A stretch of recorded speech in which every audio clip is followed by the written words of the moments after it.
Pablo, bom dia. É uma satisfação recebê-lo aqui, exatamente no que eu chamo de laboratório intelectual. O meu nome é Benedito Ferreira Marques. Eu nasci no povoado, faço questão de dizer sempre, chamado Barro Branco, que fica a 12 quilômetros da sede do município de Buriti, estado do Maranhão, no dia 11 de novembro de 1939. Fui lá onde começou a minha vida. Aos 6 anos, meus pais me levaram, como de resto meus outros irmãos, já éramos cinco homens, fomos para a sede do município para estudarmos, porque meus pais não estudaram. Meu pai nunca frequentou um banco escolar, aprendeu por conta própria, ao ponto de, aos 80 anos, escrever sua própria trajetória de vida. Ele é um autodidata. Minha mãe tinha feito apenas o segundo ano, que naquele tempo se chamava primário. Os dois eram de roça. E resolveram nos levar para a cidade para nós estudarmos, fazermos aquilo que se chamava o curso primário. Só havia uma escola, apenas 4 professoras e nós éramos pouquíssimos estudantes. Então eu fui para Buriti, chegamos lá no dia 2 de janeiro de 1945 e eu não conhecia sequer uma letra. Não conhecia sequer uma letra. Fiz o primário em 1953. Meu pai me internou num colégio particular dirigido pela Diocese de Parnaíba, no Piauí, onde eu fiz o antigo exame de admissão e depois o ginásio. Depois migrei para São Luís para concluir o científico e depois o curso de Direito aí para frente. Mas isso são essas primeiras informações que eu gostaria de passar, realçando a origem no interior. Eu não nasci na cidade, eu nasci num lugarejo que talvez tivesse umas 20 residências que eram dos meus tios e dos meus avós maternos. Eu tenho um orgulho muito grande de dizer que eu nasci no Barro Branco. Para lá, para onde eu estou dirigindo todas as minhas últimas energias intelectuais. Como é que era a sua infância, professor Benedito? Como é que era, se a gente puder fazer esse desenho da sua infância? Bom, a minha infância praticamente foi passada em Buriti, porque aos 6 anos de idade eu me lembro muito pouco, muito pouco. Tem até essa foto, a primeira foto que eu tirei, essa que está ali à direita da foto. Eu devia ter meus 3 anos de idade, eu me lembro muito pouco. Eu fui me lembrar mais do Barro Branco, onde eu passei os primeiros anos, porque depois eu passei por um período aí que, por recomendação médica, eu sofria muito de asma, eu era muito magricelo, como se diz, e eu fui passar uma temporada lá com meus avós no Barro Branco. Talvez aí tenha nascido o amor maior pelo Barro Branco. Mas a infância, a idade infanto-juvenil foi em Buriti, até os 13 anos de idade, fazendo de tudo, todas as traquinagens que todas as crianças fazem, né?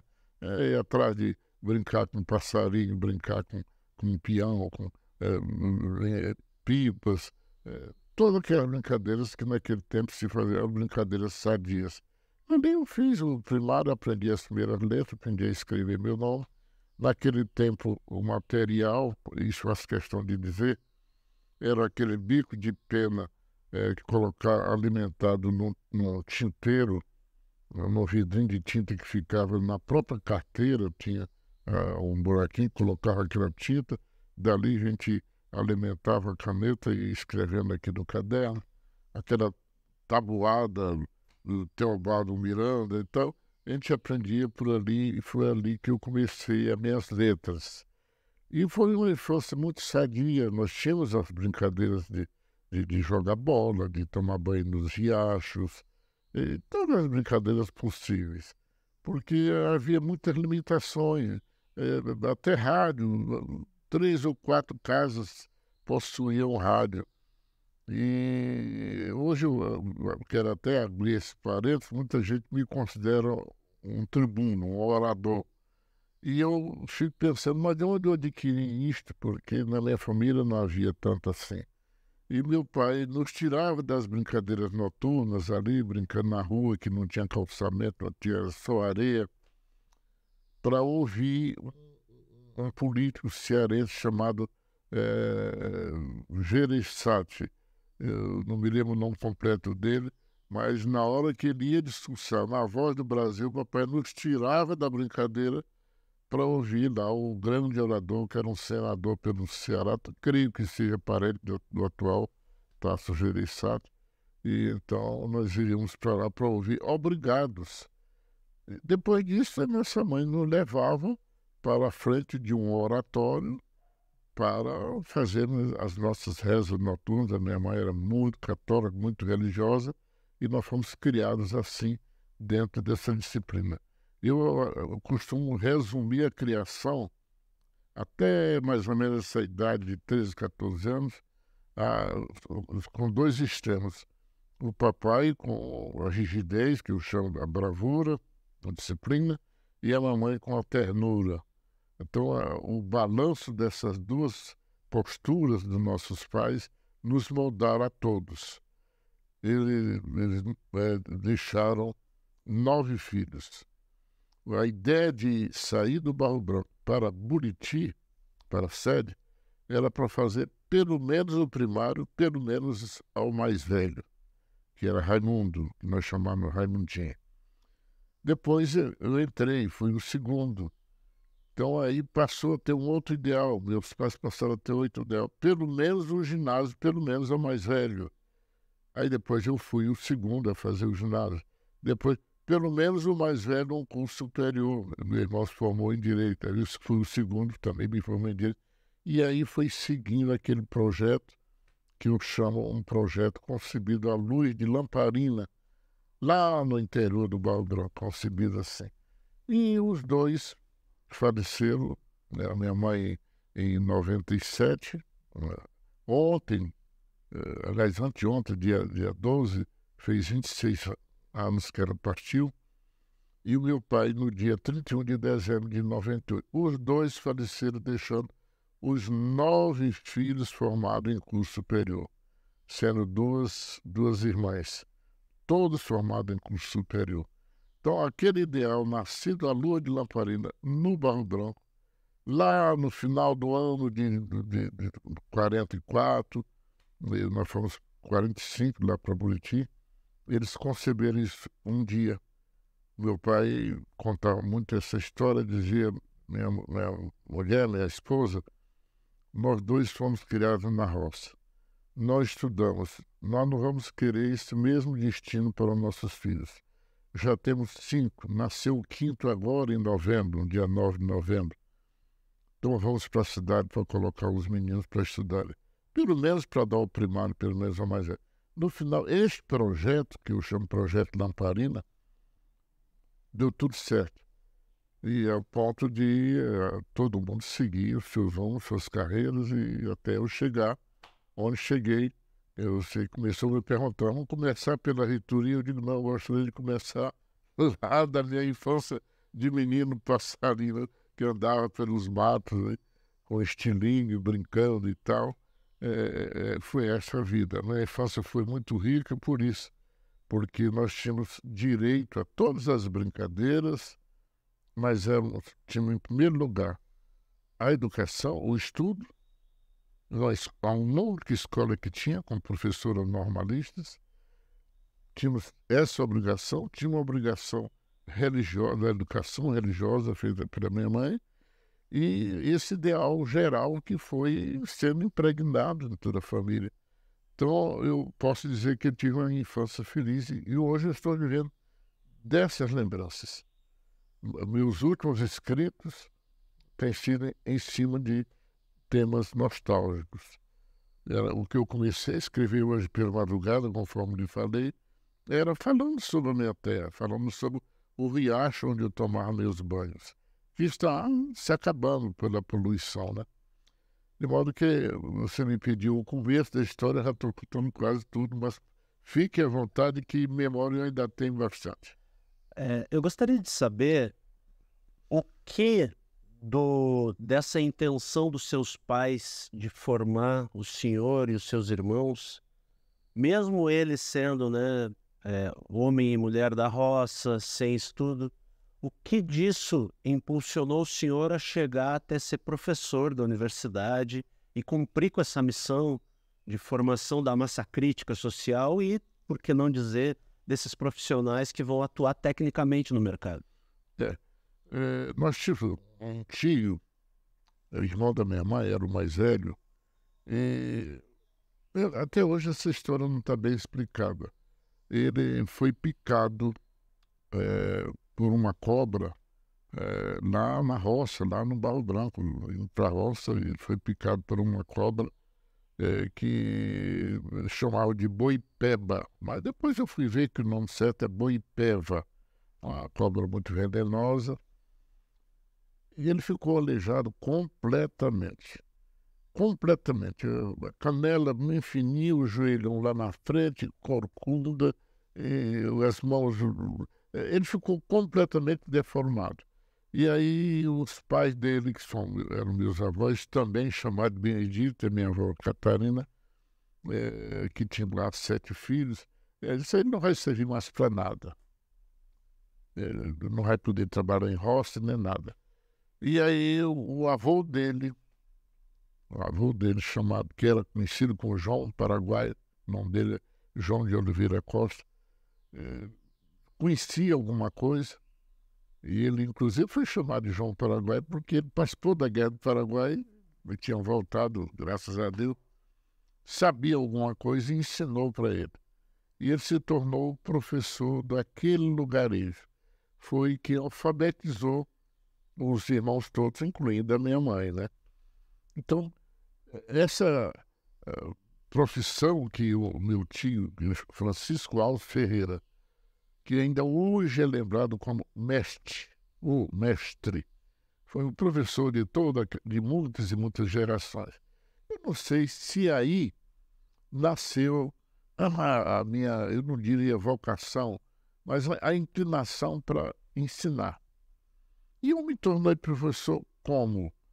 Quando eu fazia o ginásio em Parnaíba, o colégio interno, então tinha do outro lado da rua, tinha a igreja São Sebastião, dirigida por frades franciscanos, e um dia eu me lembro até do nome do frade, Frei Marcelino. Fui lá falar ao diretor para indicar 2 dos estudantes internos para darem aula à noite num salão ocioso, que era o salão paroquial, para estivadores, canoeiros, aquelas pessoas que trabalhavam nas embarcações na beira do rio Parnaíba, na cidade de Parnaíba. E eu, com outro amigo meu, grande amigo meu, chamado Genuíno Francisco de Sales, fomos escolhidos. Nós começamos a dar aula de alfabetização para adultos à noite, para esses estivadores e canoeiros e carroceiros. E nós criamos gosto com aquilo. Curiosamente, os 2 nos transformamos lá na frente como professores universitários. Pois bem, ali começou. Depois, quando nós estávamos já em São Luís, eu já fazendo científico, já pensando em faculdade e tudo, aí apareceu o concurso do Banco do Brasil em março de 1964. E fiz o concurso, fui aprovado, tinha participado ativamente da política estudantil, universitária e tal, e fui nomeado para uma cidade chamada Pedreiras, a 286 quilômetros de São Luís. Fui para lá. E havia um colégio de ensino médio, que naquele tempo a gente chamava ginásio lá também. E a maior parte dos professores desse colégio, chamado Correia de Araújo, Raimundo Correia de Araújo, tinha como professor os bancários do Banco do Brasil. Eu tinha professor de matemática, de história, e eu fui professor de português. E ali eu ampliei a minha experiência de magistério, dando aula de português. E assim foi. Quando eu vim para Goiânia, este ano eu completei 50 anos de goianidade, 50 anos que morei, estou morando aqui em Goiânia, vim transferido do Banco do Brasil para servir ao quadro jurídico do Banco do Brasil, já como advogado do Banco do Brasil. Normalmente trabalhamos só no Banco do Brasil. Certa feita, um colega do meu setor se encontrou com um escrivão do cartório aqui da comarca de Goiânia e perguntou para esse colega, dizendo assim, olha, a Faculdade de Direito da UCG, Universidade Católica de Goiás, está precisando de um professor de Direito Civil para a gente terminar o curso. Nós estamos no último ano, no 5º ano. E o Banco do Brasil sempre produziu bons professores. E será que você não toparia? Ele disse, não, eu não sirvo para isso, eu gaguejo muito. Mas lá tem, nos meus colegas, um nordestino, isso é bom, gosto de ressalvar, um maranhense, é muito falante, parece que ele leva jeito. E aí me deu aquela indicação e eu fui lá, na UCG, ser entrevistado pelo diretor, um grande amigo meu, que está aí, o professor Crispim Araújo, era diretor, e me acolheu.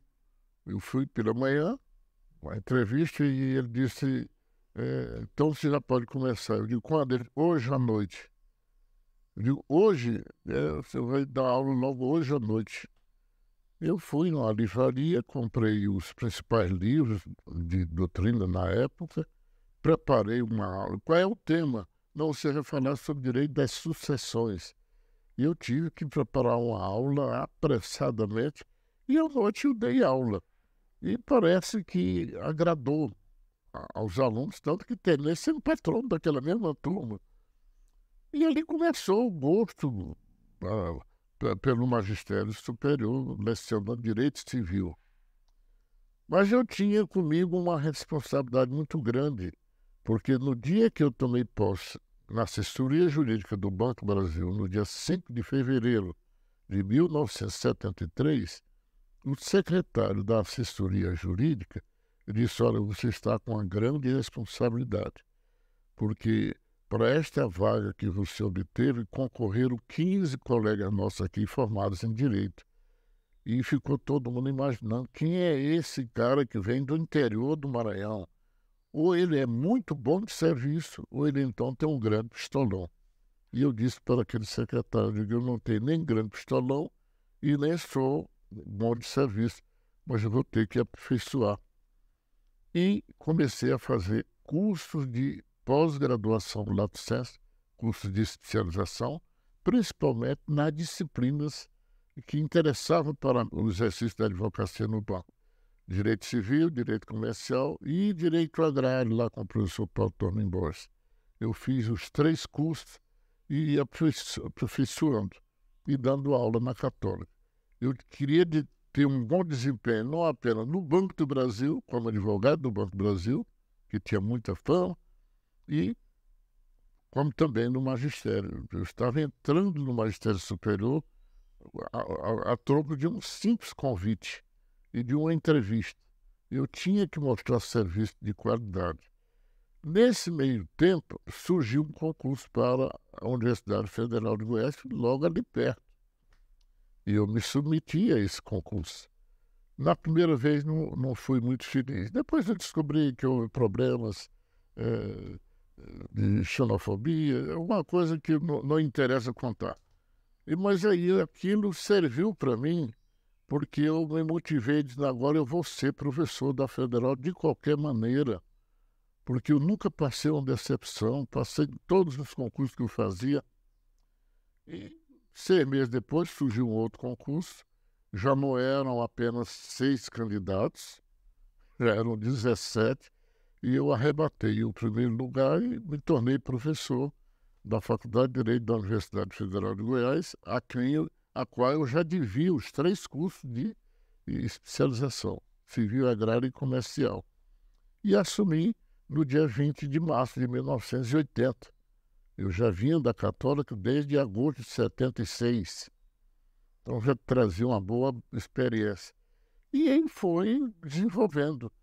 Depois veio o mestrado em Direito Agrário, criado lá com o professor Paulo Tormin Borges, a quem eu agradeço sempre. E eu fui um dos primeiros, fui o primeiro a defender a dissertação. Não perdi 1 minuto sequer de aula, era o primeiro a chegar, o último a sair. Não perdi nenhum lance. Aquilo foi me dando cada vez mais gosto pelo magistério. Aí depois veio o desafio do doutorado, mas não tinha doutorado em Direito aqui. Então, quem quisesse fazer, teria que sair para fazer fora, mas eu não podia sair porque eu era funcionário do Banco do Brasil. Eu me aposentei somente em dia 13 de maio de 1990. Então, eu não pude fazer. E eu defendi a minha dissertação no dia 16 de dezembro de 88. Então, eu não pude fazer o doutorado. Mais tarde, depois, surgiu a oportunidade, eu terminei fazendo o doutorado. A esta altura, eu já era diretor da Faculdade de Direito da UFG. Tinha sido antes coordenador do curso de mestrado, sem ter o doutorado, por 2 mandatos, por 4 anos, e de lá, sem convite, sem pedido, fui candidato fui ser diretor na Faculdade de Direito, a partir de 2003. A consulta foi feita no final de 2002, e em 2003 eu assumi a direção da faculdade. No 3º ano de mandato, faltavam vieram as eleições, ou a escolha, a consulta publicitária, como queiram, lá da comunidade universitária na UFG. Concorreram 3 chapas e eu fui convidado para compor com o meu grande amigo, hoje irmão, eu considero um verdadeiro irmão, o professor Edvar Madureira do Brasil. Me convidou para compor a chapa dele. Eram 3 chapas, a nossa saiu vitoriosa, e eu me tornei vice-reitor e digo, agora eu tenho que dar tudo o que eu puder para corresponder a essa confiança, porque para uma pessoa que saiu aos 6 anos de idade sem conhecer uma letra, de um povoadozinho pequeno chamado Barro Branco, e ser convidado para ser vice-reitor de uma famosa universidade, que a nossa universidade é muito famosa, eu me considerei um vencedor. Por isso que andei escrevendo livros e outras coisas e voltei para minha terrinha. Quando eu terminei o doutorado, foi em 2004, eu fiz questão de ir comemorar com meus parentes lá na roça, lá no interior. E receberam com muito orgulho o primeiro doutor daquele lugarejo, né? Então, eu estou contando uma história assim tão corrida, porque ela está muito presente na minha memória. As pessoas me elogiam pela memória, ele tem uma memória fabulosa, ele grava datas, é porque eu repito.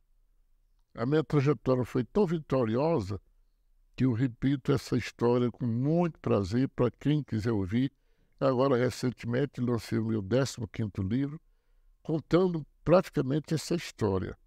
O título do livro é Dos Caminhos e Trilhas, eu misturando Goiás e misturando o Maranhão, porque 50 anos morando em Goiânia, quer dizer, mais da metade da minha vida, já que eu nasci em 39, é uma história que tinha que ser contada. É claro que eu não contei tudo. Um livro de 244 páginas, onde eu focalizei a minha vida como advogado do banco, um pouco, a minha vida como professor da Católica, que hoje é PUC, a minha vida como professor na Federal, onde eu tive as maiores conquistas, a minha vida até como maçom, que eu também cheguei até o último grau, e hoje eu não existo mais, e hoje estou aqui tentando servir ainda com toda essa deficiência visual, outras patologias aí. De modo, Pablo, que você viu que num lance aí de 15 ou 20 minutos seguidos, eu desfilei toda uma história que dá realmente um grande livro, né? Mas eu estou disposto a responder quaisquer perguntas que você me fizer ainda. Eu gostaria de saber, porque é uma demanda da própria comunidade da Faculdade de Direito e também da Universidade Federal de Goiás, algumas histórias da Faculdade de Direito, que está às vésperas de completar os seus 125 anos, e a gente... Lá está a moeda, lá que eu recebi outro dia, foi um dos poucos anos. Eu vou mostrar aqui, ó, Ela está ali juntamente, essa medalha, né? juntamente com o protótipo lá do Agostinho das Clínicas, que o professor Edivar, num gesto de delicadeza, mandou me buscar no carro da reitoria para eu ir receber essa comenda, e fiquei muito orgulhoso. Então eu ostento essas duas comendas, não sei se está dando para ver. Eu vi, eu já toquei, né? Foram duas grandes honrarias para mim. E aí você está me perguntando o fato da faculdade, né? É porque a gente quer expor, fazer uma exposição junto com os meus alunos da museologia de fragmentos de histórias, né? Então nós teremos 5 histórias. Uma contada pelo professor José Quirino, uma contada pela professora Silze, que é a atual vice-diretora. Todos dois grandes amigos, gosto muito dos dois. Outras 2 pessoas é a professora Bartira. Sim, que foi diretor depois de mim. E a Glorinha, que é a decana, né? Das técnicas. O senhor vai compor a segunda história. Então, um fragmento pequeno aí. O senhor poderia falar várias histórias e depois a gente selecionar uma delas? Tá certo. Olha, a história na Faculdade de Direito, conforme eu já contei, pela minha entrada como professor da Faculdade de Direito, ela se deu, como eu diria, ela foi caindo assim, sem eu ir atrás. As coisas foram acontecendo sem eu pedir, foram acontecendo. Quando eu me tornei, por exemplo, quando eu fiz o concurso e fui nomeado no dia 20 de março de 1980, eu fazia o curso de especialização com o falecido professor Zé Augusto Pereira Zeca, que tinha muita consideração, era um professor muito sério. E ele disse assim: hoje eu não vou dar aula. E ele era impecável, ele não atrasava um segundo e não passava um segundo. Ele estava escrevendo no quadro lá com o giz, na hora que a campainha tocava, ele soltava o giz ali mesmo.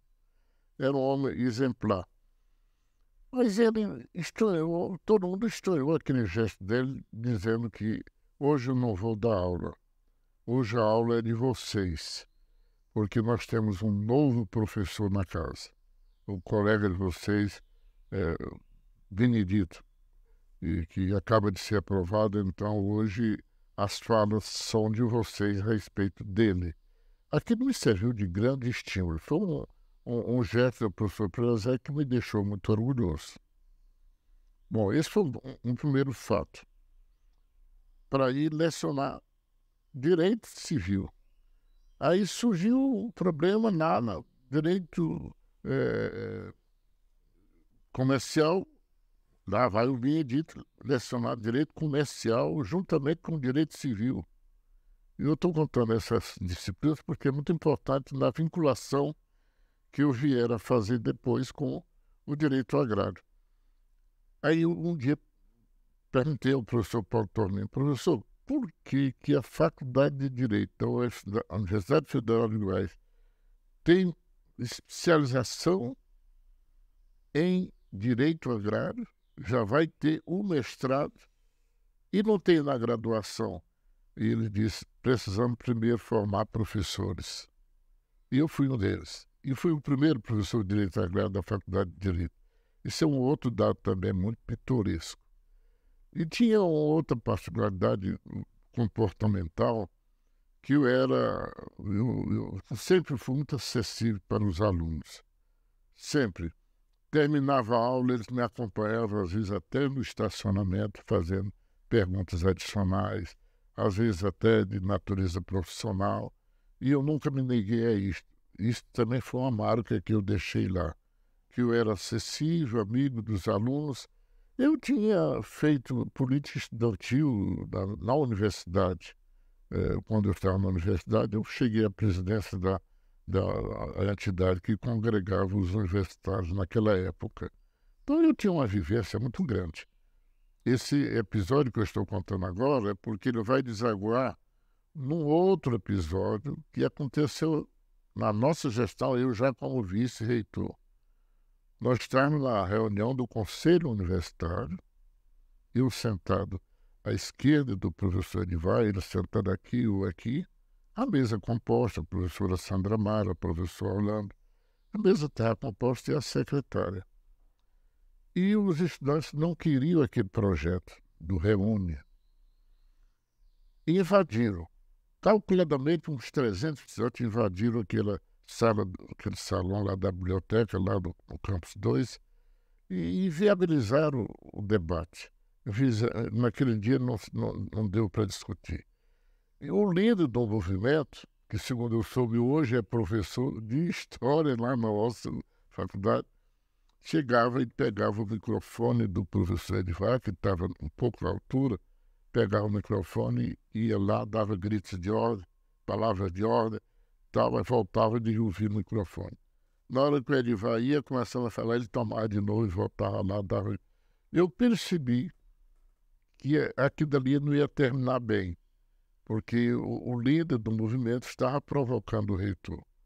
E eu me lembrei de um episódio lá no tempo que eu fazia ginásio em Parnaíba, que tinha um estudante interno que tinha vontade de me matar e eu não sabia. Ele guardava um canivete debaixo do travesseiro, mas não tinha coragem. E uma psicóloga, que foi a primeira formada naquela cidade, descobriu isso e me contou. Eu digo, o que a senhora me aconselha para fazer diante de uma situação dessa? Por que ele tem raiva de mim assim, ao ponto de pensar em ceifar minha vida? Inveja.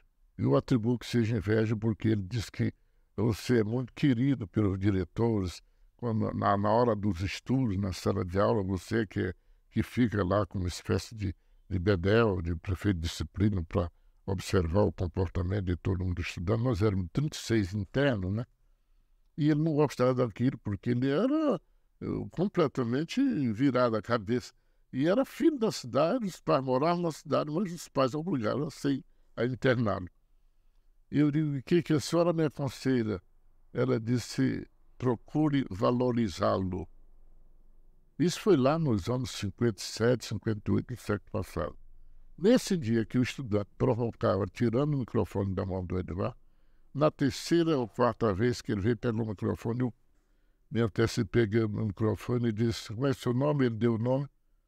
Eu digo, sente aqui no meu lugar que eu vou sentar no lugar junto com seus colegas.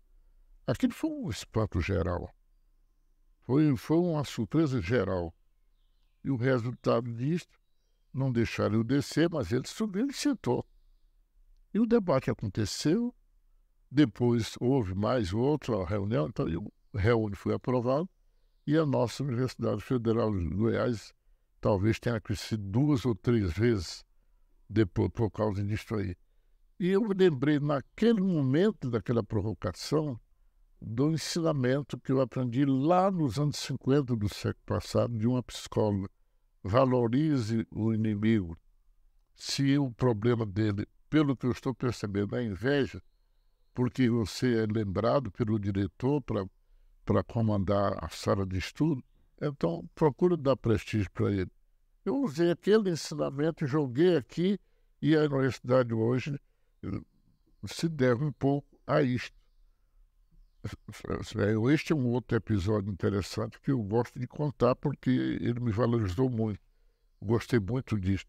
O outro episódio que eu gosto de contar também é que eu fazia relatório anual das minhas gestões e no primeiro dia de aula eu ficava no pé da escada recebendo um por um, cumprimentando, dando as boas-vindas e entregando o relatório impresso. Esse também foi um exemplo que eu deixei lá. Havia uma outra coisa que era a dificuldade para fazer quórum nas reuniões do conselho diretor, que eram uma vez por mês. Não havia quem conseguisse completar o quórum. As reuniões eram feitas sem quórum, depois pegava assinatura nas atas e tal. E nesse ponto eu não quero falar de nenhum professor, não, de nenhum antecessor. E aí eu tive que ser criativo. As minhas próprias expensas, comprava lanches, né, quitutes, refrigerantes, café e tal, e marcava a reunião no último dia do mês para comemorar os aniversários dos professores e dos servidores e dos estudantes. Fazia aquela reunião, havia uma oração, um discurso, uma coisa qualquer, depois todo mundo, como todo mundo estava satisfeito, agora vamos trabalhar. Aos poucos eu fui formando um quórum, mas havia 2 professores recalcitrantes. Não viam de jeito nenhum. E eu tive ninguém nunca acreditava que eu fizesse aquilo. Eu os convoquei por telegrama, em pleno século XXI. Telegrama. E os 2 compareceram. E os 2 disseram: vim por causa do telegrama, que fazia anos que eu não recebia um telegrama. E passaram aí para as reuniões. Os 2 já faleceram, não vou mencionar os nomes. Foram gestos meus, são iniciativas minhas que deram resultados. Então, tem muitos outros episódios, que foram 3 anos, que, antes de completar o 4º ano de mandato, eu já tinha ido para a vice-reitoria e lá também empreguei. A fama que eu tinha lá, na época da campanha, lá na reitoria, de que eu era carrasco, que era isso, aquilo.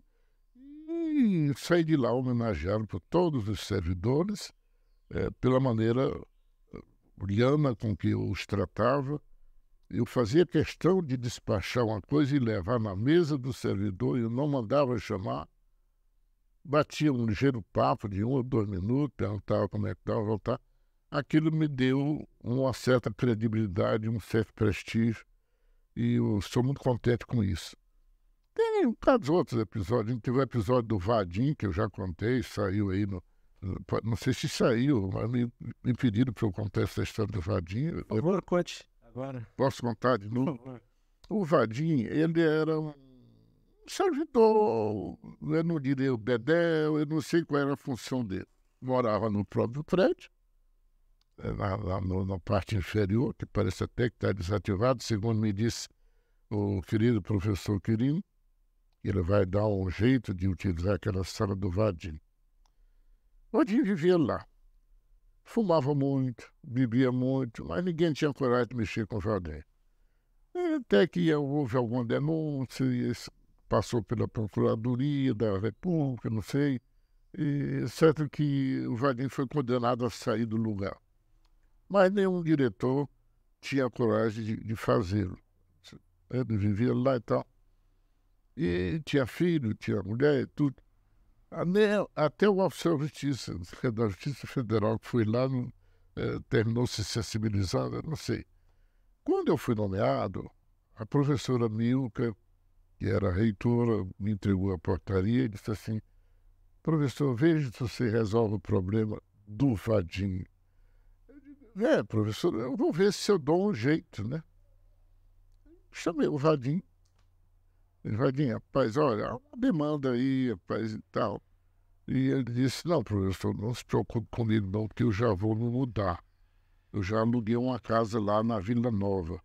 Só ainda não me mudei porque eu não tenho a grana para pagar o frete. Eu, na mesma hora, dispus o dinheiro para que ele pague o frete quanto é que era. Nem me lembro, parece que era R$150, qualquer coisa assim. E ele se mudou. Então eu consegui resolver um problema sem mais consequências. Mas teve um episódio dele que houve uma época que o prédio estava em reforma, ou era uma greve que tinha eclodido.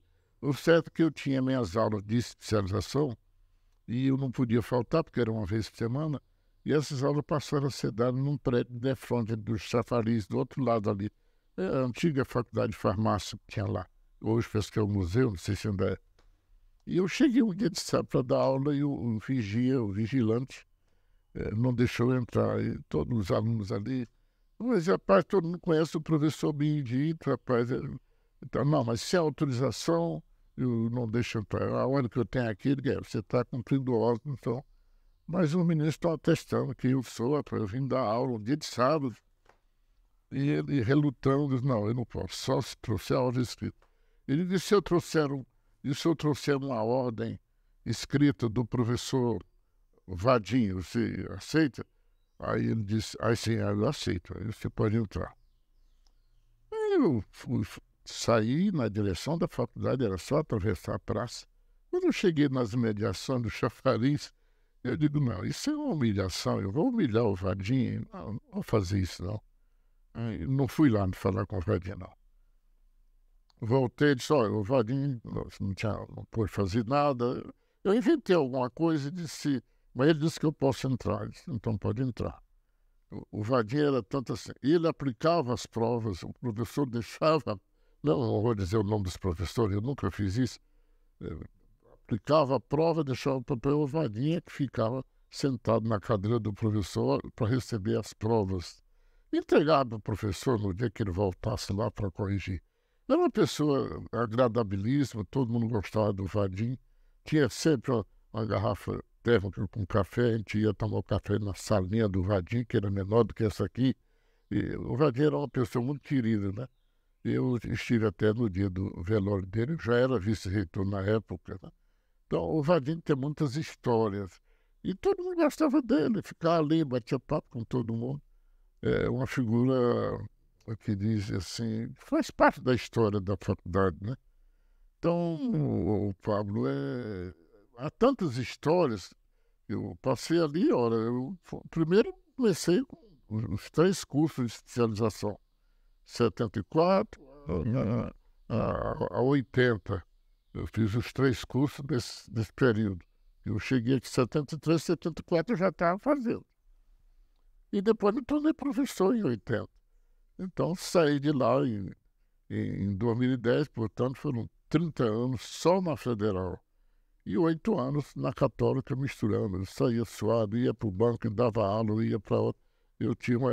Por causa disso, talvez eu tenha desencadeado um processo de um infarto que eu tive presidindo uma colação de grau, né? Então, é uma vida, eu não diria rica, rica de detalhes, rica de fatos, de acontecimentos que foram acontecendo e formando o professor Benedito anda hoje, está aqui. Tem muitas histórias de ex-alunos que estão longe. Outro dia recebi uma visita de uma que veio de Santarém, queria me ver, foi minha aluna. Teve uma vez um telefonema de um aluno lá de Rondônia, tem outro de Ceará, da Bahia. Então, de vez em quando localizo meu telefone e me ligo, eu rejuvenesço. Parece que eu estou começando a minha vida de professor. E tenho um enorme prazer de conversar. A respeito do Campus Goiás, se a gente pudesse, antes de falar um pouco mais da reitoria, o Campus Goiás, se o senhor pudesse comentar a respeito. Olha, sem nenhuma vaidade, sem querer, eu acho até que a minha humildade não me permite chegar a fazer essa comparação. Mas eu me considero particularmente uma espécie de Colemar Natal e Silva do campus de Goiás. O campus de Goiás foi uma epopeia, foi uma grande luta. Quando eu assumi na faculdade, era uma terceira turma C, que funcionava à noite, e estava para fechar. A reitoria não queria porque responsabilizava o professor, aliás, o motorista, para ir buscar desde 5 horas da tarde os professores para poder levar, chegar na hora da aula lá, voltavam de madrugada, e aquilo estava sendo incômodo. Então eles chamaram lá, os professores eram recrutados lá, promotor, juiz, eles chamavam amigos da escola. E o curso ia de mal a pior. E havia uma indústria de transferência. As pessoas faziam o vestibular para o campus, não era campus daquele tempo, para o curso de Goiás, que a gente chamava de extensão, e depois arranjar um emprego de faxineiro, qualquer coisa aqui, assessor de um vereador de Goiânia, e diziam que tinha um emprego e conseguiu a transferência para terminar o curso aqui. Então, havia diversos mecanismos. E o curso ia de mal a pior. Um curso muito mal dado, não tinha carteira, não tinha material, não tinha nada, e não tinha direção. E era um curso de muitas dificuldades. E quase todos eram professores mesmo daqui, queriam acabar com o curso. Não, aquilo não. Aquele curso ele foi instituído lá como uma espécie de resgate, lá porque a sociedade vilaboense reclamava, porque lá nasceu o curso de Direito. O primeiro curso de Direito de Goiás, no dia 13 de agosto de 1898. E foi lá que nasceu o curso. Então, quando veio para Goiânia, criaram Goiânia, eles ficaram órfãos do seu primeiro curso superior, por sinal. Então, eu acho que a criação de uma terceira turma lá, que era chamada de extensão, foi mais uma espécie de homenagem ou para as pessoas que moravam lá, para aquelas famílias antigas que reclamavam e tal.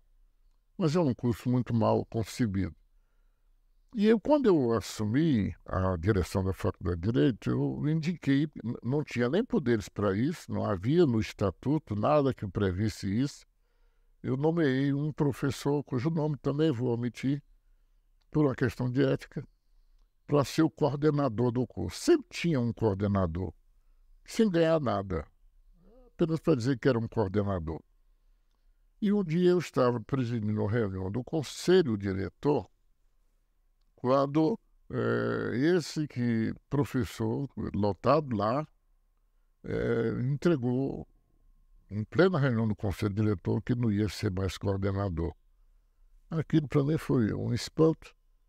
E aí eu perguntei a todos que estavam na mesa, todos os professores, você, de um por um, pelo nome, se quer ir ser coordenador do curso de Goiás? Ninguém aceitou. Eu bati na mesa com uma certa indignação, depois eu vou tomar conta desse curso. Até disse um palavrão, mandei depois tirar. Eu vou tomar conta. O professor Heriberto, que era vice, ficava sempre assim à minha direita aqui, disse, professor, como é que o senhor vai coordenar, dirigir a faculdade? Nós iremos todos, eu, você, Heriberto, e a coordenadora administrativa, que era a Glorinha, e tinha também a falecida Elizabeth Paredes. Nós vamos lá, nos reunimos com os 3 segmentos, avaliamos a situação e tomamos as providências que tem que tomar. Mas o curso não vai fechar, na minha mão não vai fechar. Eu fiz aquilo como um desafio mesmo. Não vai fechar na minha mão, não vai. Nesse meio tempo, é por isso que eu digo que meus caminhos foram iluminados, foram abençoados e iluminados. Nesse meio tempo apareceram alguns trabalhadores do MST, do Sem Terra, como se diz aí. Chegaram lá, não me lembro quantos, liderados por um advogado, e que vieram perguntar se eu toparia abrir um processo para criar uma turma especial para beneficiar da reforma agrária lá em Goiás. Que eles já tinham ido em outras faculdades no Brasil e ninguém tinha tido a coragem. Depois eu topo. E aí alguém disse assim, eu sabia que ele ia topar, porque ele é agrarista, ranzinza. Eu topei. Abrimos o processo e o processo foi andando. E aí foi o tempo que eu me tornei vice-reitor e o processo rodou em CEPEC, rodou em Consune, fiz a defesa oral e tal. Resumindo aqui, nesse meio tempo, parece que era o segundo, ou era o primeiro mandato do presidente Lula, que tinha o ministro Haddad e tal, cedeu 10 professores com título mínimo de mestrado só para comandar esse curso lá em Goiás, porque lá havia 13 projetos de assentamento de reforma agrária. Por isso que escolheram Goiás. E o professor rodou e terminou sendo aprovado. Aí houve um concurso para os 10 professores, foram aprovados, tomaram posse. Aí é que eu digo, fiz um discurso no dia 14 de agosto de 2007, salvo engano, foi 2007, dizendo, eu quero que esse discurso fique aqui, eu fiz por escrito, para ser uma peça de história, da história. Se um dia este curso aqui se transformar num campus, ou quiçá numa universidade, vão lembrar que o professor Benedito foi o precursor. O professor Benedito foi, como se diz assim, o Colemar e Natal e Silva do campus de Goiás. O que aconteceu? O curso andou, esse discurso está publicado nas revistas aí. Eu mandei, inclusive, outro dia. Está lá no dia 14 de agosto. Essa data vai ser lembrada. E hoje é um campus. Aí houve outra briga. No dia da aprovação do Reúne, e o campus de Goiás não estava incluído, eu briguei oralmente durante a reunião do Consune. E o professor Zé do Carmo Testemunha, que estava sentado na frente, disse assim, o professor Benedito hoje é o paladino do campus de Goiás. Ele é o porta-voz, ele comprou a briga. Me lembro que ele disse isso, não ficou em ata não, mas ele disse isso na minha frente, sentado à minha esquerda. E aí o professor Edivar se sensibilizou, pediu ao professor Nelson para incluir e foi aprovado assim às pressas. Não tinha, precisava de um regulamento. Eu fiz de madrugada aqui, levei, fiz a sustentação oral no Consune, foi aprovado o campus, ficou dependendo de outras coisas e tal. Hoje é campus, segundo estou informado, com 6 cursos. Por isso que eu digo que eu fui, se não o Colemar Natal e Silva do campus de Goiás, eu fui o precursor. Eu não digo que eu fui o salvador, porque muita gente ajudou. Sofremos muito, campanha pela imprensa. Havia aqui um chamado Fórum Empresarial, que se bateu contra. Professores da própria Faculdade de Direito faziam parte desse Fórum Empresarial, criticando a criação desse curso, que era para ser todo mundo igual, todo mundo tinha que ser igual, quem quisesse que estudasse, para manter o status quo. Eu brigando, vencemos. No dia da aprovação, o professor Edivar, sentado aqui à minha direita, bateu aqui na perna, disse, professor, se não fosse o senhor, esse projeto não passaria. E o projeto passou, hoje é campus, eu tenho muito orgulho. Já recebi várias homenagens lá, mas nunca mais fui lá. Tenho vontade de ir, pelo menos, mas não estou quase enxergando, apenas para visitar. Por isso que eu doei a minha biblioteca jurídica para lá. Não sei se foi... a parte de direito agrário ficou para o mestrado em direito agrário, que hoje serve até para o doutorado. E outra parte jurídica para o campus de Goiás. E a parte não jurídica eu doei lá para a minha terrinha, Barro Branco, lá Buriti, onde eu nasci. Por isso que eu não tenho praticamente mais nem livro, que não dá para abrir para ler. Então, o campus de Goiás faz parte da minha história. E quero ser lembrado como uma pessoa que não deixou que o curso fechasse, pelo contrário, que ele se transformasse na potência que é hoje o campus de Goiás. Eu tenho dito isso várias vezes, tenho guardado com muito carinho o discurso do presidente Luiz Inácio Lula da Silva no dia da formatura da primeira turma. Já soube que tem até pós-graduação. De vez em quando eu mando um artigo para um dos professores lá, que eu tenho aqui o endereço dele de contato. E tenho muito orgulho disto. Tenho muito orgulho do campus de Goiás. Assim como também a regularização das terras lá em Caldas, que foram doadas por Furnas para a Universidade Federal de Goiás, e estava empacado quando eu assumi, porque faltava no pagamento, não tinha dinheiro para pagar os tributos do imposto de transmissão, era uma doação e tudo. E eu fiz um parecer na minha cabeça, e esse parecer foi aprovado pelo Ministério Público, não pagou nada, e a Universidade Federal de Goiás se tornou proprietária legítima daquela doação feita por Furnas para a Universidade Federal de Goiás. Isso é um outro orgulho que eu tenho também, um outro prazer. E uma das outras coisas também muito importantes foi a FUNAP, que também encontrei com grandes problemas, não vou entrar em pormenores, mas muitos problemas, e eu, graças à ajuda de um ex-aluno, que era do Ministério Público do Trabalho, várias e várias reuniões, nós conseguimos resolver o problema ainda na nossa primeira gestão. É um outro orgulho que eu tenho de ter deixado lá na nossa universidade. Foi a solução do problema da FUNAP, que eu acho que hoje está muito bem, obrigado, dirigido, segundo eu soube, pela minha querida amiga professora Sandra Mara. Então, a minha passagem pela a Universidade Federal de Oeste foi muito profícua e enriquecedora para mim, para o meu espírito, para o meu jeito de ser. Talvez por isso mesmo Deus ainda me mantém aqui aos 83 anos, caminhando para 84, porque acho que a minha missão não terminou. E estou à disposição da faculdade, de tudo, tudo que diz respeito à nossa universidade, eu estou presente, não nego. Eu acho que fiz o que foi possível e Deus foi me orientando até num simples telegrama convocatório para uma reunião mensal do Conselho Diretor.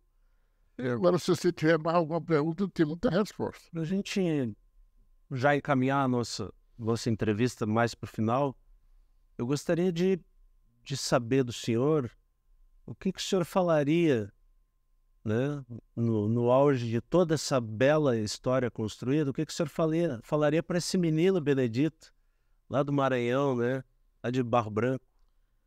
Eu não quero usar a palavra vencedor. Eu quero usar uma palavra bem-aventurado. Bem-aventurado porque eu fui bafejado pelas bênçãos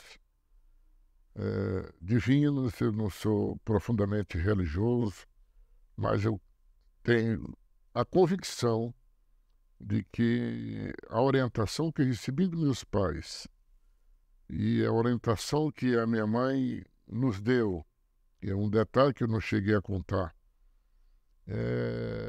forjou uma personalidade forte do ponto de vista da convicção voltada para o social, para o menor, para o pobre.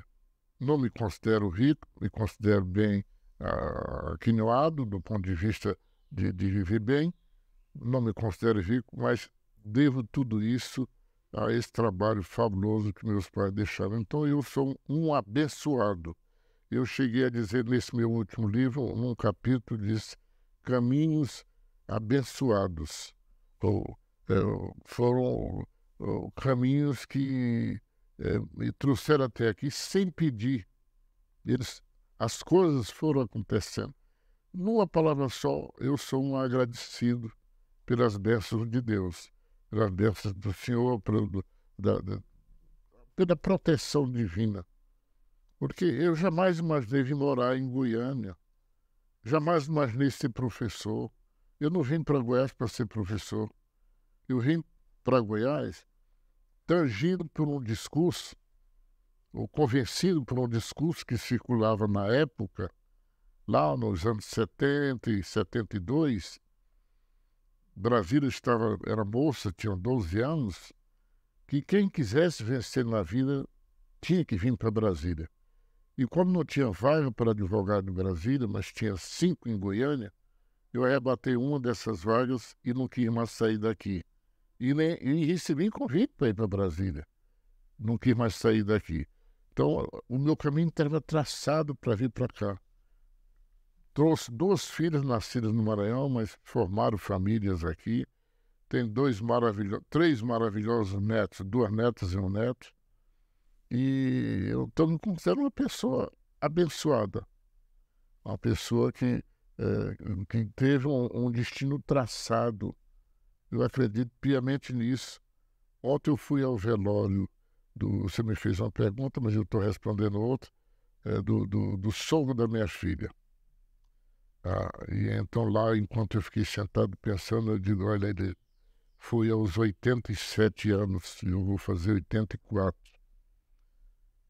será que eu chego lá? Mas tanta sorte que Deus tem me dado que eu acho que poderia até ir além. Porque eu já estou pensando no 16º livro. Eu me definiria como não digo predestinado, talvez seja muito pretensioso, mas em alguém que Deus colocou no mundo para servir. Eu, como agrarista, professor de direito agrário, que ganhou a fama de ser sucessor do professor Paulo Tornem Borges, quem sou eu enjeitei causa de latifundiário de milhões para manter a minha coerência. Como é que eu ensino na sala de aula o direito agrário, a função social da terra, e vou ganhar milhões de um fazendeiro rico no norte de Goiás que veio me procurar pela fama. Eram milhões na época, e eu rejeitei em nome da coerência. Então, eu sou essa pessoa que você está dizendo. Toda essa história que eu lhe contei, desses 83 anos praticamente, começou, foi tudo abençoado, as coisas foram acontecendo, sem eu ir buscá-las. Eu me tornei diretor da Faculdade de Direito sem ter sido vice. E assim foi. Por isso que eu me considero agradecido pela sua visita, pela sua entrevista. Espero que você tire daí as partes essenciais que possam servir de inspiração. Não dizem. Eu estive agora na minha terra natal, homenagear por mais de 400 crianças. Nunca imaginei isso. Fui muito aplaudido aqui na faculdade, lá na universidade, mas eu nunca tinha recebido aplausos tão efusivos de 450 crianças do ensino fundamental lá na minha terra, agora em março, no dia 12 de março, que me emocionou bastante. E eu disse, eu não vim contar minha vida para servir de exemplo. Eu vim contar minha vida para servir de inspiração.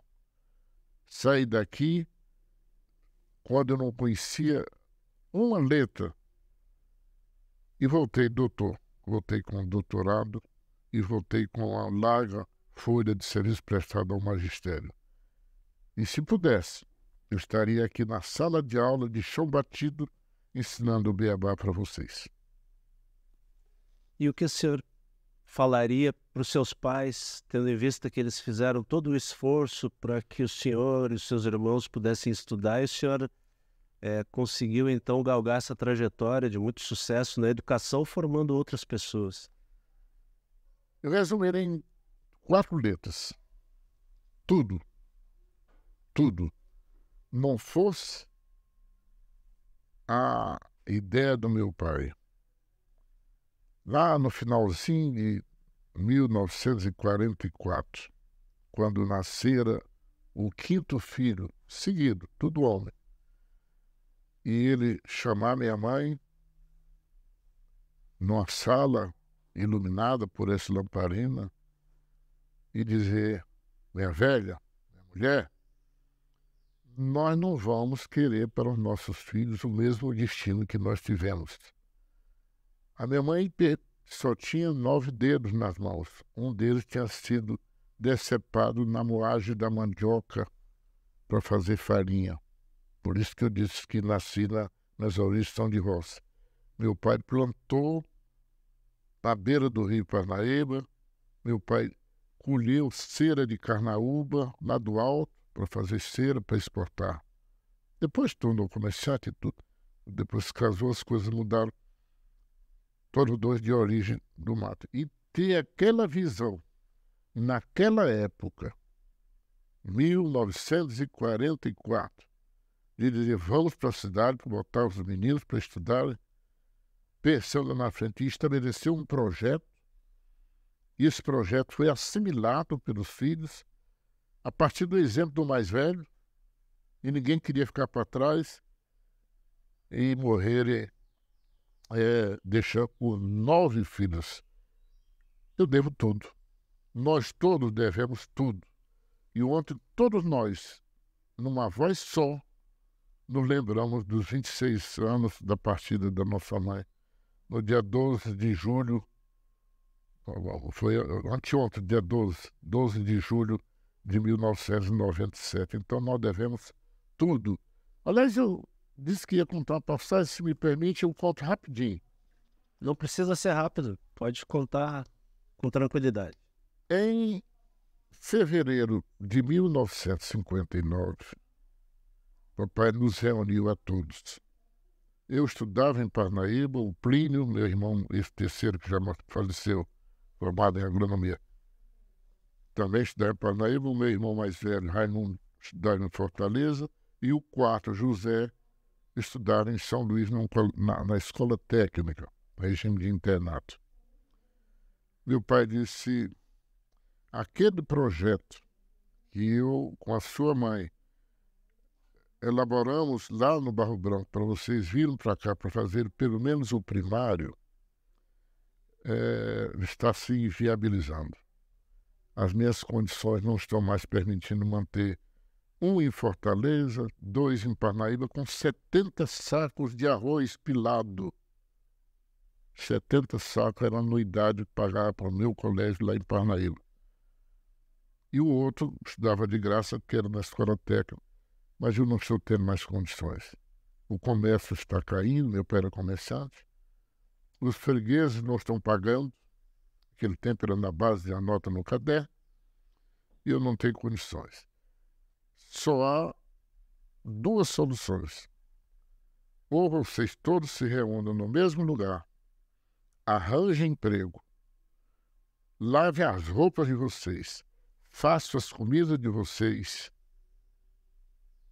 ou então o projeto acaba aqui. Essa reunião foi histórica. Foi no começo do ano de 1959. E foi aí que entrou a grande heroína, essa que está ali, e que eu ostento com muito orgulho. Mariana é o nome dela. Que no dia 8 agora faria 105 anos. Bateu na mesa e disse, alto lá.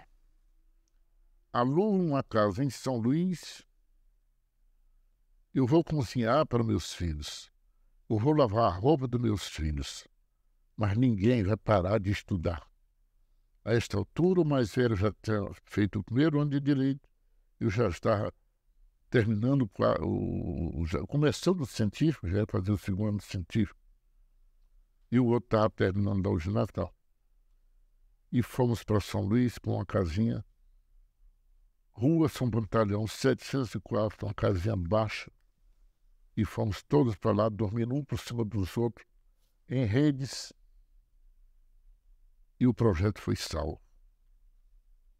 O projeto foi salvo, e quando foi em 79, o meu pai comemorou festivamente a formatura da última em medicina. Uma grande festa reunindo parentes e amigos. Essa história foi quando ele lançou o seu livro. Então, o segundo livro, aliás, o primeiro tinha sido Missão Cumprida. Então, é um orgulho muito grande que eu tenho dos meus pais. Por isso que eu respondi em 4 letras. Tudo, eu e todos meus irmãos devemos a Orocídio Marques de Souza e Mariana Alves Ferreira de Souza. Eu devo tudo a eles.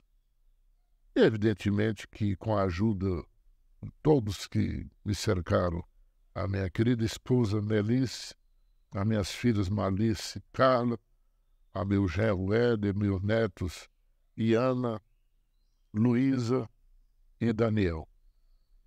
É este o meu universo. As famílias universitárias, tanto da Católica, onde eu comecei, como da Universidade Federal de Goiás, da qual jamais esquecerei. Eu gostaria de terminar essa entrevista falando do futuro, falando do seu livro, que o senhor está escrevendo agora. Este livro que eu estou escrevendo agora é um resumo da minha vida em Parnaíba, 5 anos, da minha vida em São Luís, 5 anos, e da minha vida em Pedreiras, 8 anos. Este livro já tem um nome provisório, sobre as pedras do Rio do Meio. A minha vida em São Luís vai se chamar Estágio Probatório, e a minha vida de Parnaíba vai se chamar Fatos de um Certo Lustro. Os 5 anos que eu passei ali. Porque muitas experiências. E porque sobre as pedras do Rio do Meio. É um nome fictício. A cidade de Pedreiras, município de Pedreiras, onde eu passei 8 anos, alguns dias, tem esse nome porque tem 3 grandes pedras no meio do rio, na parte mais funda, onde já muita gente morreu, sussurrou, as canoas viraram, daí o nome Pedreiras. E o nome do rio é Miarim. Mas como esta primeira parte está em forma de conto, os personagens são todos fictícios. Então, o título do livro é Sobre as Pedras do Rio do Meio. Nos meus 8 anos de bancário em Pedreiras. Esse já está praticamente pronto. Falta o de Parnaíba e falta o de São Luís, onde aprendi, onde eu tive meus primeiros empregos. Por isso que eu chamei de estágios probatórios. Então, Deus há de me dar essa aventura de eu ainda lançar esse livro, porque eu lancei este agora em março, que até já acabou dos 50 anos de Goiânia, foi muito mais centrado em Goiânia, misturando algumas coisas, mas foi pedaços de discursos e outras palestras que eu fiz, aulas inaugurais e tal. E esse discurso no campus de Goiás está lá. Eu mandei lá para a faculdade, apenas para o professor Quirino, para a professora Silvia, mandei para o professor Heriberto, mandei para o professor Juveni, que tinha sido vice, e mandei para o professor Bezerra, que tinha sido o meu antecessor. Pouquíssimos mandei para a professora Milka, mandei para o professor Edivar. Não pude distribuir para muita gente, porque a edição saiu cara, e é para ser distribuído de graça. 244 páginas, aí saiu um pouco pesado, e então eu distribuí seletivamente, contando esses meus 50 anos de Goiânia, né? E você disse que era a última pergunta, e eu disse que era a última resposta, mas a perda da minha visão, em outubro de 2010, faz parte desta vida. Porque o meu maior sonho, quando eu estava na faculdade, quando eu estava na universidade, de onde saí no dia 6 de janeiro de 2010, era fazer jornalismo. Eu ia fazer o vestibular para fazer jornalismo lá na antiga Facombe. Ia fazer o vestibular. E sentar junto com os alunos há mais de 80 anos de idade para fazer o vestibular. Lá mais de 80 não, mais de 70. Me veio a perda da visão. Como quem diz, não vai dar para te fazer isso. Tu não vais poder dirigir para ir para a faculdade, vai ser a logística não vai dar. Era um sonho, fazer jornalismo. Mas Deus está me permitindo que, com 10% de visão no olho esquerdo, 0 no direito, já escrevi 5 livros depois dessa perda da visão. Com todo esse aparato tecnológico que me rodeia. Talvez seja essa a minha sina, essa missão que eu disse que ainda não terminou, para deixar mais, não exemplos de vida, mas inspiração de vida para as futuras gerações, para quem me acessar e ver o meu pensamento. Quando eu estava na vice-reitoria, o professor Colemar Natal e Silva completaria 100 anos de nascimento. O professor Elivar me incumbiu de organizar uma celebração, uma comemoração. Eu encontrei enormes dificuldades, porque não havia registros. Me baseei muito mais num livro que a filha dele, Noêmia, catando coisas nas gavetas da sua casa, naquele tempo tudo era máquina de escrever, máquina datilográfica, e ela produziu um denso livro chamado A Saga de Natal e Silva. sabe, a saga de Colemar, coisa assim. Foi de lá que eu tirei muita coisa para poder organizar alguma coisa de celebração, não de comemoração, dos 100 anos de nascimento do Coronel Natal Silva. Então, eu estou fazendo essas coisas todas para que, quem sabe, um dia alguém vai querer pesquisar a minha vida e vai encontrar. E essa sua entrevista, eu sei que não vai ser toda ela divulgada, mas eu gostaria que depois você me repassasse para eu ter o orgulho de mostrar para os meus familiares daqui e do Maranhão, onde quero estar no dia 15 de outubro, dia do professor, para lançar um audacioso projeto de recuperação de 20 hectares de área degradada. Nós vamos plantar milhares de mudas das árvores frutíferas que havia na Chapada quando eu brincava quando menino e que hoje tudo é campo de soja. E eu sou um revoltado. Sou um revoltado por isso. E se você me permitir, se você tiver, como você diz, cadê meu celular? Eu guardei, não? Está aqui na frente. Eu não sei se só com a sua ligação de hoje, eu já posso dizer que tem o Zap, para eu lhe passar. O último artigo foi 3 dias atrás, terça-feira foi divulgado. Eu não sei se já está aqui, já pode mandar aqui. Pode mandar aí. Mas, eu mandei para a Glorinha. Professor Benedito, a gente, para nós encerrarmos essa fase, já fica o convite para o senhor no dia 14 de dezembro deste ano, no aniversário da UFG, a gente vai lançar então a primeira edição do UFG Memória com um conjunto de entrevistas, na qual essa vai na íntegra. É um projeto de criação de arquivo, não é um projeto para televisão, não é um projeto com um produto final, ele é um meio. A gente criando esse arquivo de relatos, todos vocês, a gente acredita que vai estar cumprindo uma das missões aí de resgate da memória da universidade. O senhor está convidadíssimo para esse evento, acredito que seja no dia 14 mesmo, ou na semana, ou no mês de aniversário da UFG, e gostaria de pedir autorização para o senhor para divulgar no YouTube oficial da UFG, que a gente também vai fazer uma decupagem, uma transcrição e gerar um pequeno livro com esse relato escrito também.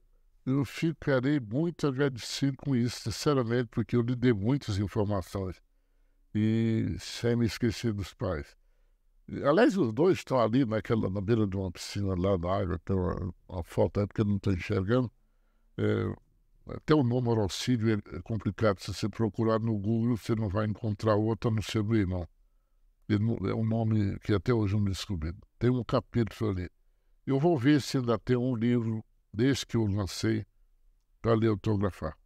Muito obrigado. Eu fico muito agradecido com a sua visita, com essa oportunidade que você me dá para eu conversar e contar um pouco da minha história de quase 84 anos, né? E eu vou ver se... Eu acho que ainda tem ali uns 3 ou 4 exemplares, eu vou pegar um para lhe dedicar.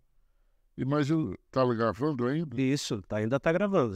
Porque eu também concebi, lá neste meu Barro Branco, uma pequena sala, que é esta sala que está bem aqui, assim, numa foto pequena. É uma biblioteca que eu fiz para os meus alunos, os estudantes de lá no ensino fundamental, mas eu estou transformando num... Já você é museólogo, é museólogo mesmo que chama, né? Isso. Eu estou fazendo um museu, já tem umas 30 peças. Aí você pensa, mas um museu de quê? Dos arreios dos animais daquela época, que eu conheci quando menino, das ferramentas que eram usadas nas roças. Foice, machado, cavador, enxadeco, qualquer coisa daquele tempo. Peneiras, para peneirar a massa, a sela, o estrimbo, até aquele brinde que botava na boca do animal para servir de freio, como se diz, aquelas esporas para cutucar na barriga do animal, girava às vezes até sangue para eles correrem, e quando estavam correndo muito eles puxavam aquele pela rédea, aquela parafernália de ferro na boca do animal para freá-lo, isso tudo me dói. Hoje, naquele tempo para mim era normal. Hoje não tem mais, só tem moto. E um dia uma criança vai chegar e perguntar: o que é isso aqui? Não, isso aqui era uma espora. Botava no calcanhar do vaqueiro e ele, sentado, montado no cavalo, ele feria a barriga do animal para ele correr. E isso aqui, cheio de tanto ferro, de zinco, não sei de quê, aquilo era posto na boca, cobrindo a própria língua, que era para puxar pela rédea para frear. Mas isso existia. Assim como existiam aquelas bolas de ferro atreladas em corrente nas canelas dos escravos. Por que você acredita que isso existia? Porque tem registro fotográfico, ou pelo menos de gravuras. E eu estou querendo deixar um museu de coisas reais, que é para as crianças perguntarem: isso aqui para que servia? Isso aqui para que servia? Isso aqui é um abano, isso aqui era para abanar o fogareiro, para poder acender um fogo para cozinhar. Isso aqui é uma panela de ferro. Isso aqui é um pote de onde se tomava água e se dizia gelada. Eu estou fazendo este museu, estou chamando de Mini Museu Rural. A primeira iniciativa no interior da minha terra, Buriti, no estado do Maranhão. E segundo eu soube, já tem outros municípios imitando. Eu quero ir no dia 15 de outubro deste ano, se Deus me permitir, para ampliar esse museu, para plantar milhares, se for o caso, de mudas daquelas árvores nativas de fruta da Chapada. Piqui, murici, cajuí, tudo que termina em i.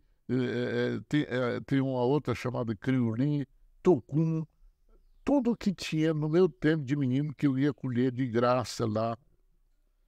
Eu quero deixar aqui, é um projeto que eu estou chamando de Moita, projeto Moita.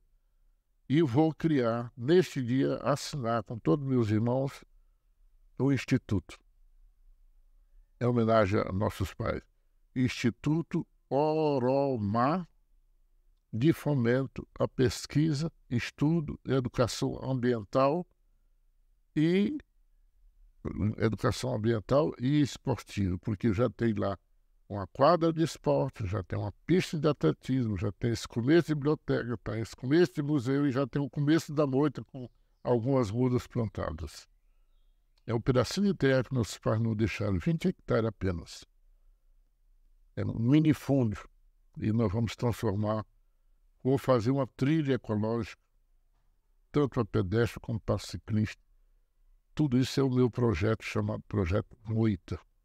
Lá no Barro Branco, no lugar onde eu nasci, no dia 11 de novembro de 1939, e que, segundo a minha certidão, às 11 horas da manhã. Mas, segundo o depoimento gravado que eu tenho aqui da minha mãe, foi 2 horas da madrugada. Eu prefiro dar o depoimento da minha mãe. 11 de 11. É isso, professor Paulo. Lhe agradeço demais pela sua visita, pela oportunidade de eu liberar tanta coisa acumulada na minha memória, no meu coração, nas minhas lembranças, porque elas têm sido marcadas ultimamente por momentos de nostalgia. Vivendo aqui sou eu e a minha querida esposa Delice, que é também maranhense. Um abraço para você e para todos da nossa querida Universidade Federal de Goiás.